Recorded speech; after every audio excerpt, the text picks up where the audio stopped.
এটা হলো মসজিদে জুমা।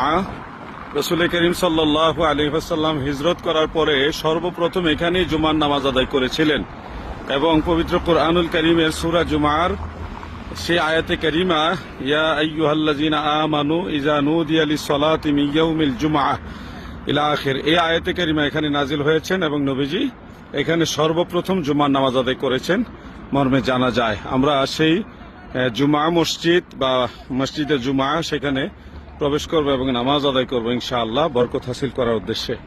আল্লাহ তাআলা আমাদের সবাইকে কবুল করুক ও ক্ষমা করুক, আমিন। মসজিদুল জুমা।